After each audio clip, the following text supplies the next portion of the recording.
Omra Mikhaïla Ivanov, Le rire du sage. Chapitre 9. La victoire sur la souffrance. Le sourire de Dieu.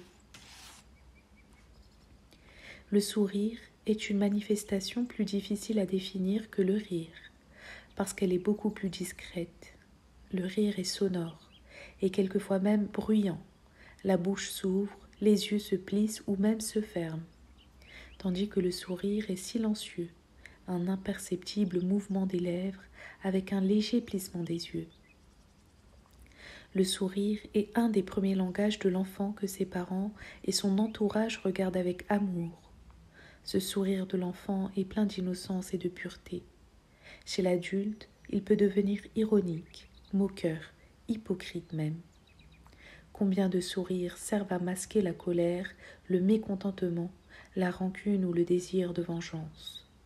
C'est ainsi que chaque jour, tellement de sourires artificiels sont distribués à droite et à gauche. Ce ne sont que des écrans et on le sent. Chaque sentiment peut s'exprimer par un sourire, le découragement, le renoncement ou, au contraire, l'espoir et la décision de se remettre au travail. L'abnégation ou le désir de prendre une revanche s'accompagne parfois de sourires. Mais observez combien est différent.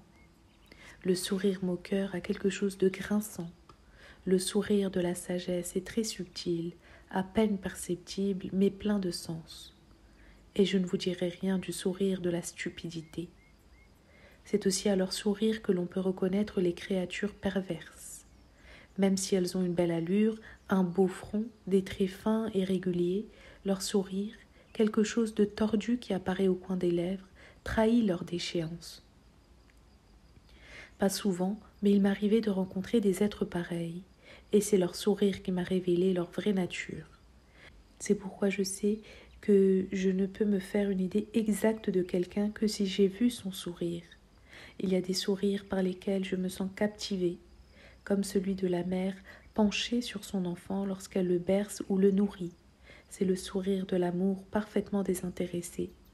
Toute son âme s'épanche dans ce sourire qui est aussi une nourriture pour son enfant. Et combien de fois aussi j'ai été frappée par le sourire qui peut transformer le visage ingrat ou même laid de certains êtres. Parce qu'un bon sourire s'accompagne d'un bon regard, ce regard rempli d'amour, de bonté, répand sur le visage d'une telle lumière que leurs traits physiques semblent fondus. On ne voit plus que cette lumière. Quelle joie, quel réconfort peut nous apporter le sourire de certains êtres. C'est comme un cadeau auquel on ne s'attendait pas. Et le sourire du soleil quand il émerge des nuages pour nous envelopper de sa lumière. Mais le plus beau, le plus souhaité, celui auquel toute notre âme aspire, c'est le sourire que Dieu nous accorde après des souffrances auxquelles nous avions cru ne pas pouvoir survivre. Dès que ce sourire apparaît, l'obscurité, l'angoisse, la peur, les images menaçantes s'effacent, tout s'éclaire et s'harmonise. Ce sourire vaut plus que toutes les richesses et toutes les autres joies de la terre. Aucune violence ne peut le conquérir, mais seul l'amour, l'espérance et la foi. Il faut souvent attendre très longtemps pour mériter un tel sourire, et c'est la plus grande des récompenses. Nous pouvons accepter une épreuve, nous pouvons la comprendre, mais en même temps éprouver de l'amertume, de la tristesse et du regret. Ça aurait été tellement mieux de ne pas avoir à le subir. Dans ce sens, on peut dire qu'elle n'est pas encore terminée. Et quand sera-t-elle terminée? Quand nous serons capables de nous en réjouir. Il est possible qu'en apparence une épreuve ne nous ait rien apporté, mais encore qu'elle nous ait fait perdre beaucoup de choses et même des êtres qui nous sont chers. Pourtant, nous sentons que notre lumière, notre amour, notre force ont augmenté. Et la paix et la joie nous envahissent. C'est cette sensation qui nous dit que le sourire de Dieu s'est enfin posé sur nous. Recevoir le sourire de leur Père céleste, c'est le souhait qu'un maître spirituel fait pour ses disciples. Et quand lui-même leur sourit, il cherche à leur apporter quelque chose de ce sourire divin. C'est maintenant que je comprends le sourire qu'avait par moments le maître Peter Denov quand il nous regardait. Comment nous décrire ce sourire subtil qui n'était jamais méprisant? Il exprimait une très grande indulgence avec une nuance d'humour qui semblait dire « Mes pauvres amis, comment avez-vous pu vous fourrer dans ce pétrin? Mais tenez bon, rien n'est perdu, vous allez vous tirer de là. » Et il y avait dans ce sourire tellement d'amour et d'encouragement. Le sourire est déjà un salut, un signe de reconnaissance que nous adressons aux personnes que nous rencontrons avant même de le faire par la parole. Aussi devons-nous veiller à ce que nous exprimons par notre sourire. Bien sûr, il ne s'agit pas de se fabriquer un sourire artificiel en s'étudiant dans un miroir. Il faut que ce sourire qui doit exprimer la bonté, la douceur, la compréhension vienne naturellement de notre cœur et de notre âme.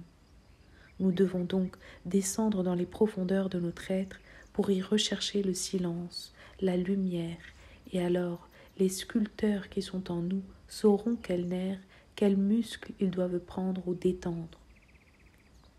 Nous pouvons leur faire confiance. Ils sauront travailler sur les lèvres, les yeux, le front, et peu à peu les formes, les expressions de notre visage deviendront plus harmonieuses. Vouloir modifier vous-même votre sourire risque de vous déformer plus qu'autre chose. Travaillez avec l'amour, l'espérance et la foi, et abandonnez-vous à l'inspiration de vos sculpteurs intérieurs. Chapitre 10. Chaque sacrifice imprime en nous la marque du soleil. Pour être gai, il faut être libre, et pour être libre, il faut cesser d'accumuler des fardeaux sur ses épaules.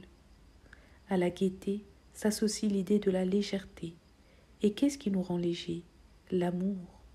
L'amour de Dieu réchauffe et dilate notre cœur, et alors, comme un ballon qui s'élève dans l'atmosphère, nous devenons légers, c'est-à-dire gais. La gaieté est une des expressions les plus poétiques de l'amour. Lorsque vous aimez quelqu'un, il suffit que vous entendiez prononcer son nom ou que vous l'aperceviez de loin pour que cela vous rende gai et votre âme commence à chanter. Vous direz que malheureusement, ce n'est pas toujours le cas et que si cette personne que vous aimez ne vous aime pas, l'apercevoir de loin ou entendre son nom ne peut que vous faire souffrir. C'est vrai. Mais alors, c'est que l'amour que vous ressentez pour elle n'est pas encore le véritable amour. Le véritable amour se suffit à lui-même. Il n'attend rien. Et puisqu'il n'attend rien, il reçoit tout. Aimer sans attendre d'être aimé, mais aussi travailler sans attendre d'être reconnu et récompensé. Voilà ce que le sage est parvenu à réaliser, et c'est pourquoi il se sent libre et léger. Il a compris qu'il n'y a pas pire entrave que cette attente d'être aimé ou apprécié pour son travail. On attend, et cette attente est paralysante. On perd son élan. Or, l'être humain ne peut s'épanouir que dans l'activité, celle de son corps physique, mais surtout celle de son cœur, de son intellect, de son âme et de son esprit. Comment l'humanité a-t-elle pu survivre et se développer sur la terre? Grâce à l'agriculture. Et en quoi consiste l'agriculture? À enfuir dans le sol des graines ou des plantes. Avec le temps, une graine produira des centaines d'autres graines et un plant deviendra un arbre couvert de fruits. Ainsi, pour vivre dans l'abondance, il faut au moins commencer par semer une graine, par planter un arbre. Dans le monde visible comme dans le monde invisible, si vous voulez recevoir l'amour, la lumière, la joie, toutes les bénédictions du ciel, vous ne devez pas rester inactif, mais aussi semer et planter. Et là, évidemment, les semences et les plants sont d'une autre nature. Ce sont des pensées, des sentiments, des actes, des paroles, des regards, des sourires inspirés par tout ce que vous possédez de meilleur dans votre corps et dans votre âme. Et en retour, vous recevrez une abondance de fleurs et de fruits. Ne vous contentez pas de prendre cette image comme quelque chose de joli, de poétique, faites-en la base de votre existence. Comprenez que pour obtenir ce que vous souhaitez, vous devez d'abord avoir en vous-même quelque chose à donner, c'est une loi. Là, on peut comparer le monde spirituel à une immense boutique où vous recevrez ce que vous demandez, à condition d'avoir une certaine monnaie à présenter en échange. Et la plus sûre des monnaies que vous puissiez présenter devant les esprits célestes, c'est le travail impersonnel, le sacrifice. Le sacrifice est comme l'or qui garde toujours sa valeur, parce que le soleil le protège, exactement comme une banque nationale protège la monnaie d'un pays. Chaque sacrifice pour la défense est la manifestation de ce qui est bon et beau, afin que tous les êtres sur la terre puissent en bénéficier. Remplit votre cœur et votre âme de cette or qui accourt dans les grands magasins cosmiques. C'est comme si le soleil vous marquait de son sceau, et du jour où vous portez l'empreinte de ce sceau, vous êtes reconnu par des entités de la lumière. Elles disent, cet être est des nôtres, il porte le sceau du soleil, il est notre frère. Combien vont protester en disant qu'ils font déjà assez de sacrifices? Mais qu'appelle-t-il sacrifice? Tout en faisant quelques gestes pour aider les autres, ils s'efforcent de ménager leurs intérêts les plus égoïstes. C'est pourquoi leur aide se révèle toujours insuffisante ou inadaptée. On ne peut pas réussir en voulant une chose et son contraire. Il y a toujours un choix à faire entre la générosité et l'égoïsme, les aspirations élevées et les instincts grossiers. Analysez vos gestes, même ceux en apparence les plus généreux. Peut-être découvrirez-vous que, depuis votre naissance, vous n'en avez fait que 2 ou 3 véritablement désintéressés. L'âme universelle, Dieu, entretient la vie chez toutes les créatures. Elle les nourrit, les abreuve, elles reçoivent sans arrêt quelque chose de cette abondance. Alors, pourquoi ne pas nous inspirer de cette générosité de Dieu en nous efforçant de partager avec les autres tout ce que nous possédons? Jésus disait, « Vous avez reçu gratuitement, donnez gratuitement. » Oui, que ce soit la beauté, l'intelligence, la richesse, un don artistique, le savoir, nous devons faire en sorte de les partager avec les autres. Au regard de Dieu qui nous les a donnés, même la santé est un bien dont nous n'avons pas le droit d'être le seul à bénéficier. De toute chose, nous ne devons prendre qu'une partie, le quart. Oui, ce quart qui revient à la terre, comme je vous l'ai expliqué un jour. Le reste, nous devons en faire bénéficier les autres. Toute autre conduite est contraire à la loi divine et rend impossible les échanges entre la terre et le ciel. C'est la méconnaissance de cette loi qui est pour beaucoup de gens l'origine de l'ennui. Oui, cela vous étonne? Parce qu'ils ne savent pas utiliser ce qu'ils possèdent. Que de gens riches et comblés s'ennuient, malgré leur maison, leur parc, leur voyage, leur réception, leur festin, ils s'ennuient. Et l'ennui est parfois le premier pas sur un chemin qui mène au crime. Même une personne intelligente et sympathique, on ne peut pas se fier à elle si elle fait le plus souvent passer son propre intérêt avant celui des autres. À un moment donné, il se produit forcément quelques événements qui n'entrent pas dans ses calculs et elle se conduit alors d'une façon qui n'est ni intelligente ni sympathique. De plus, un être capable de se consentir à des renoncements n'est jamais vraiment satisfait. Bien sûr, il éprouve un certain contentement au moment où il obtient le succès, les loisirs ou le confort qu'il souhaite. Mais quand il rencontre des difficultés, comme il est privé des possibilités intérieures de les surmonter, il devient insupportable. Vous devez toujours avoir dans votre pensée une place pour les autres, en sachant que, chaque fois que vous ne vous efforcez pas d'agir aussi bien que vous le pourriez, il y a quelque part dans le monde quelque chose qui se trouve obscurci. Eh bien, agir ne signifie pas nécessairement apporter une aide matérielle, non, mais penser aux conséquences que vos pensées, vos sentiments, vos actes, vos intentions peuvent avoir sur les êtres. À quoi sert de donner une somme d'argent à quelqu'un si, à côté, par vos suggestions, votre comportement vous l'amenez à dépenser cet argent d'une façon qui lui sera préjudiciable?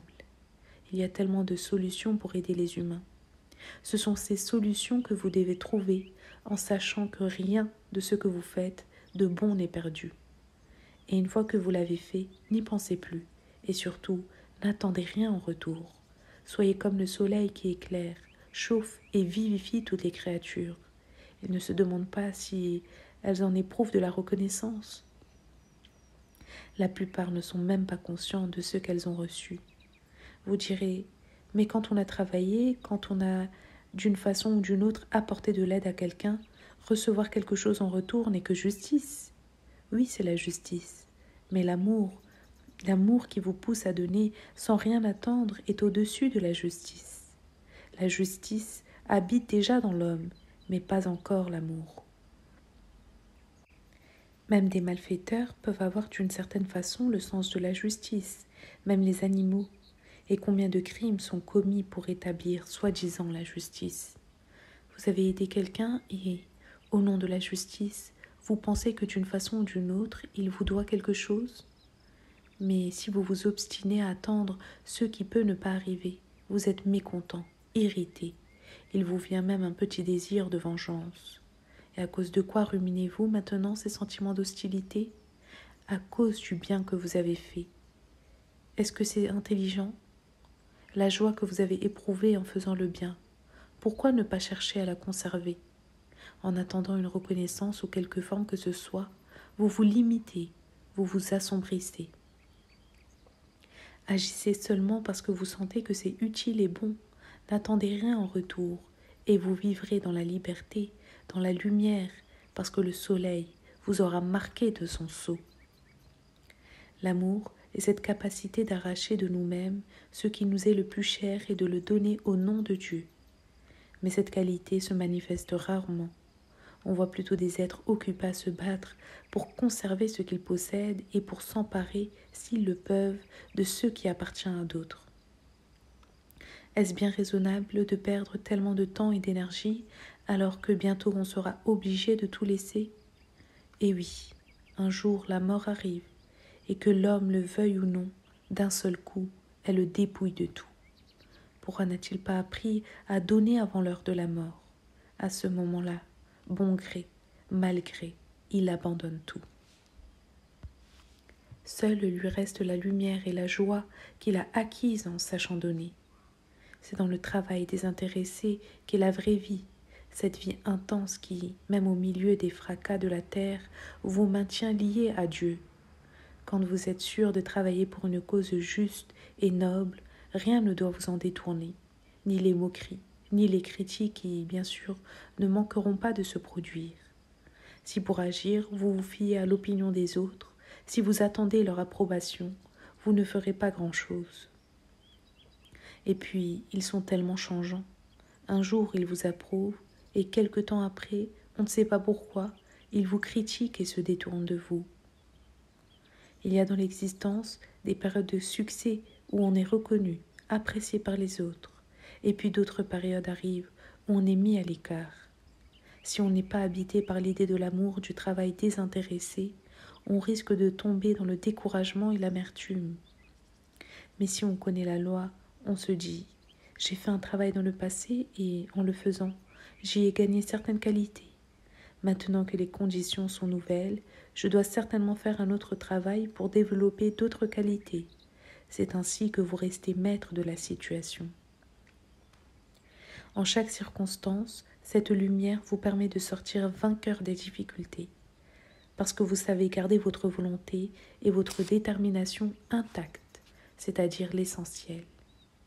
Même dans les conditions les plus défavorables, il ne faut jamais perdre une occasion de faire le bien. Grâce à ces efforts, un chemin s'ouvre dans votre cœur et dans votre âme. Et ne vous contentez pas trop vite de ce que vous avez réalisé. Il faut beaucoup de temps pour transformer les désirs du cœur en les consumant au feu du sacrifice, comme le charbon que l'on fait brûler devient flamme. Dieu nous juge d'après notre cœur, là où le monde terrestre n'est pas capable de nous récompenser. Dieu le fait, car jamais le bien ne reste sans récompense. Seulement, ne vous attendez pas à ce qu'il vous revienne nécessairement sous la forme où vous l'avez fait. Il peut vous revenir sous des formes tout à fait différentes que vous ne pouvez pas connaître à l'avance. Vous donnez de l'argent et vous vous attendez à ce qu'on vous rende de l'argent. Mais vous recevrez peut-être la santé, l'amitié, l'espérance, l'inspiration ou la sensation d'être un serviteur de Dieu, puisque, comme votre Dieu céleste, vous donnez sans rien attendre. La voie de justice est une loi cosmique que rien ni personne ne peut mettre en défaut. C'est une mauvaise compréhension de cette loi de justice qui décourage les humains de faire le bien. Ils ont peur qu'on profite d'eux. Non, il ne faut pas avoir peur. Le ciel ne résiste pas à celui qui a compris la valeur de l'amour désintéressé. Jour et nuit, il le récompense. Et même quand il arrive qu'il soit lésé, il fait en sorte qu'il ressente encore ce dommage comme une récompense. Vous êtes choqué, vous ne pouvez pas admettre cela? C'est que vous n'en avez pas encore fait l'expérience. Ce que je veux vous faire comprendre, c'est que Dieu a construit l'univers de telle sorte que ce dont nous sommes privés dans un plan nous est rendu dans un autre, et 1000 fois mieux encore si nous savons y être attentifs. Celui qui connaît le secret de l'amour et du sacrifice donne tout et il reçoit tout. Vous direz qu'il y a des cas où des personnes qui voulaient sincèrement aider les autres ont été tellement trompées, exploitées, qu'elles ont tout perdu, évidemment. Mais quand je vous parle de l'amour désintéressé pour les autres, je ne vous dis pas que vous devez vous donner en pâture au pourceau. Comme ce gland de la fable qui était tombé sur le bord d'un chemin. Animé de sentiments altruistes, il voulait partir aider le monde. Son père le chêne lui disait « Tu es petit et vulnérable, sois prudent, commence par te cacher dans le sol, des racines pousseront, et quand tu seras devenu grand, alors oui, tu seras utile. » Le gland répondait « Tu es un être sans cœur, moi je suis rempli d'amour pour les créatures, je veux les aider. » Mais voilà qu'un cochon, passant par là, le vit et le mangea. Avant de vouloir aider le monde entier, il faut enfoncer profondément ses racines dans le sol, devenir un arbre qui donnera ses fleurs, ses fruits, son ombre et même un jour son bois. Il existe des sacrifices inutiles et insensés. Donner, aider, s'apprend. Il ne suffit pas d'avoir bon cœur. De même que pour devenir un véritable sage, il faut développer des qualités de cœur. De même, celui qui veut manifester son amour doit aussi posséder certaines qualités mentales, comme le discernement. Et comment acquérir le discernement? Justement, en étant désintéressé, car le désintéressement donne à l'homme la faculté d'y voir clair, alors que l'égoïsme, la cupidité, lui mettent un bandeau sur les yeux. Quand on est omnibulé par la recherche de son intérêt égoïste, on voit ce qui se passe autour de soi comme au travers de verres déformants. Et puisqu'on ne voit pas la réalité telle qu'elle est, ce que l'on croit faire dans son intérêt, on le fait à son détriment. Et oui, ce n'est pas en étant égoïste qu'on arrange nécessairement ses affaires. Jamais je ne vous dirai de vous dévouer aux autres sans discernement. Je ne veux pas vous voir victime, je veux vous voir dans la paix, la lumière et la joie, et cette paix, cette lumière, cette joie. Je sais que vous ne la trouverez qu'en sachant donner, car chaque sacrifice imprime en nous la marque du soleil. N'oubliez jamais qu'il existe une relation entre le monde d'en bas et le monde d'en haut. Lorsque vous faites quelque chose ici, en bas, sur la terre, vous provoquez quelque chose d'identique en haut, dans le ciel. Ce que vous donnez vous sera un jour rendu, tandis que tout ce que vous gardez pour vous est perdu. Ce que vous donnez vous sera un jour rendu, tandis que tout ce que vous gardez pour vous est perdu. Combien de temps pouvez-vous garder une joie? Le lendemain ou seulement quelques heures après, vous êtes triste. Alors même vos joies, pensez à les donner. Adressez-vous au Seigneur, à toutes les entités célestes qui sauront comment les conserver, les protéger, et dites « Ô Seigneur, je ressens une telle joie, mais je ne sais pas ce que je peux en faire et j'ai peur de la perdre. Alors je vous la donne, utilisez-la pour le bien d'autres créatures. C'est ainsi qu'elle vous sera conservée. Et si vous voulez protéger votre amour, confiez-le aussi à Dieu, au Tout-Puissant. »